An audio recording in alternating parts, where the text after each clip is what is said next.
बिस्मिल्लाहिर्रहमानिर्रहीम। बोलते कालम के साथ मैं आमिर रज़ा खान और आज मैं खुश हूँ कि ईरान ने वो धमाका कर दिया जिसका मैं आपसे कह रहा था कि दिन तारीख टाइम आपको बताया जाएगा। जी हाँ, वो एटमी धमाका जिसकी तफसील मैं आपको अभी कुछ देर के बाद बताने वाला हूँ।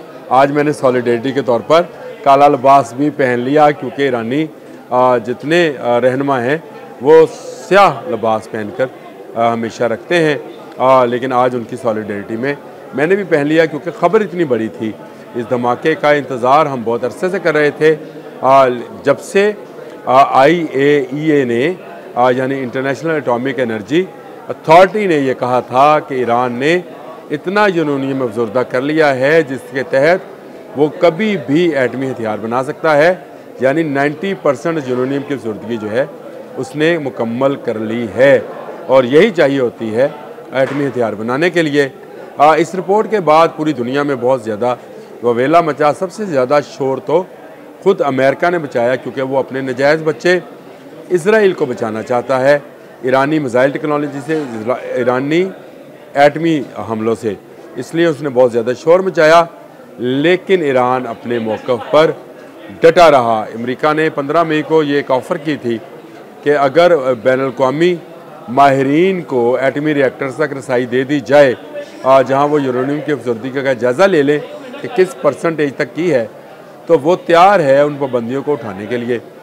इस पर जो ईरानी वज़ीर ख़ारजा थे, उनका इराक़ची नाम है जिनका, उनका बड़ा सख्त बयान आया था और उन्होंने कहा था कि हम किसी को इजाज़त नहीं देंगे, जो मेरे ख़्याल के मुताबिक बिल्कुल ठीक था क्योंकि इराक़ यही ऑफ़र कर कर फंस गया था और इराक़ के तमाम जो रिएक्टर्स थे उनका जायज़ा लेने के बाद ये फ़ैसला हुआ कि इसके पास कुछ नहीं है, तो हमला कर दिया गया।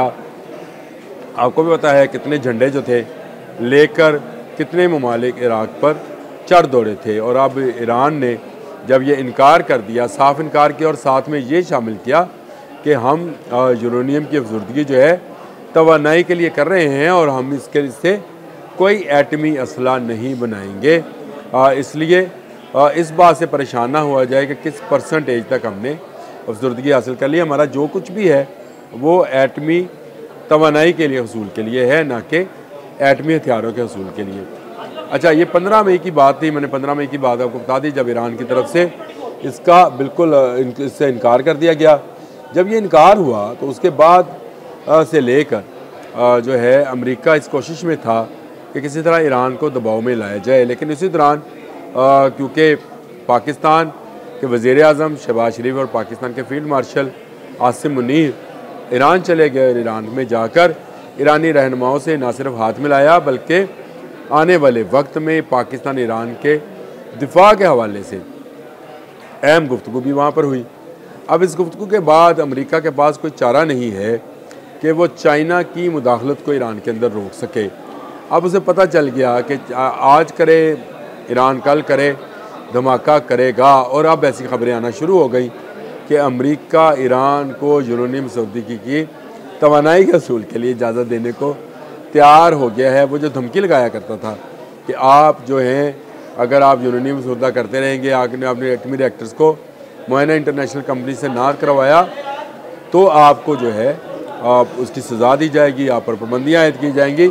लेकिन ऐसा कुछ नहीं हुआ, उल्टा अब अमेरिका जो है वो इस बात पर तैयार हो गया है कि वो ईरान को इजाज़त दे दे। ये कि अमेरिकी अखबार ने इसका दावा भी किया है और उन्होंने कहा है कि अमेरिकी थिंक टैंक ने ये कहा है कि अगर ईरान पर आपने मुसलसल पाबंदियाँ आयद किए रखी तो वो जिस माहदे के तहत यूरेनियम अफजुर्दा सिर्फ तवानाई के लिए कर रहा है वो उसको एटमी हथियारों के लिए इस्तेमाल कर सकता है और उसके बाद एटमी धमाका हो जाएगा, जिस पर अमेरिका जो है अब घुटनों के बल बैठ गया, या ये कह लें कि पेट के बल लेट गया, पुट्ठा होके लेट गया है और उसने ईरान को इजाज़त दे दी है। उसमें उसने कहा कि एक सफारती पुल है जो ईरान और अमेरिका के दरमियान मौजूद है, इस सफारती पुल को इस्तेमाल करना चाहिए और इसको ख़त्म नहीं करना चाहिए। ये अमेरिकी अखबार का दावा है और उनका ये कहना है कि ईरान का एटमी प्रोग्राम ख़ित्ते में पुरअमन तरीके से उसी वक्त तक चल सकता है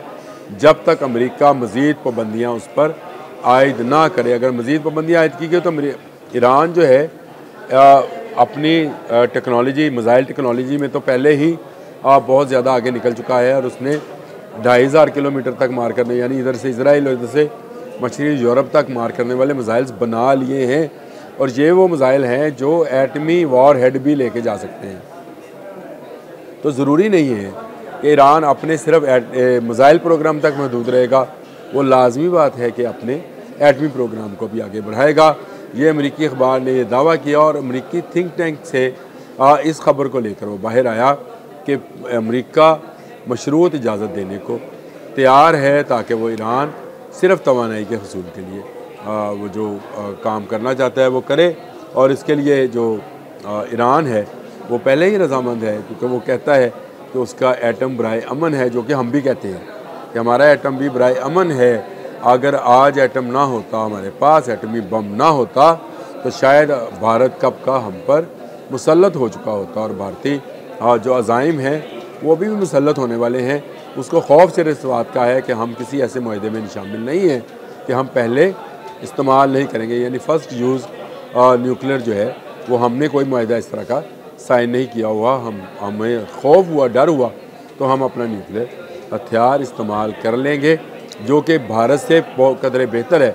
और अब अगर ईरान जो है चीन के साथ, पाकिस्तान के साथ हाथ मिलाता है, तो एटमी कुव्वत ना होते हुए भी वो एटमी कुव्वत है। ये वो धमाका है जो कि हुआ, और उस होने के बाद आज अमेरिका उल्टे पांव भाग रहा है। यानी वो जो अपने नजायज़ बच्चे इसराइल को बचाने के लिए फ्रंट फुट पर आकर खेल रहा था, अब उसने कहा है कि वो ईरान को मशरूत इजाज़त देने को तैयार है। इजाज़त उससे मांगी किसने थी? ईरान ने जितनी यूरेनियम अफजुदा करने की सलाहियत हासिल की, जितने उसने अपने मिसाइल टेक्नोलॉजी को हासिल किया, वो सारा उन पाबंदियों पे था जो दुनिया भर में किसी और मुल्क पे नहीं थी। अमेरिका ने जितनी पाबंदी ईरान पर आयद की, इतनी किसी और मुल्क पर आयद नहीं की थी। लेकिन इसके बावजूद ईरान ने वो कर दिखाया जो उसने किया। आज IAEA की रिपोर्ट जो है इस बात की गवाही दे रही है कि ईरान इतनी यूरेनियम अफसुदगी के परसेंटेज पर पहुंच गया है जो एटमी हथियारों के लिए दरकार होती है। ये धमाका कब होगा? ये मैंने शुरू में आपसे कहा था कि ये धमाका हो गया। जी हाँ, ये धमाका ही है कि अमेरिका जो है अब उल्टे कदम भाग गया है। इसराइल को बचाने वाला अब कोई और मुल्क नहीं है। ईरान का धमाका तिल अबब में सुना गया है, वाशिंगटन में सुना गया है और पूरे यूरोप में सुना गया है। ईरान से बहुत जल्द पाबंदियाँ ख़त्म अगर ना भी की गई तो भी ईरान अपनी एटमी टेक्नोलॉजी को, अपनी मिसाइल टेक्नोलॉजी को आगे बढ़ाता रहेगा। अब तक के लिए इतना ही। अल्लाह हाफ़िज़।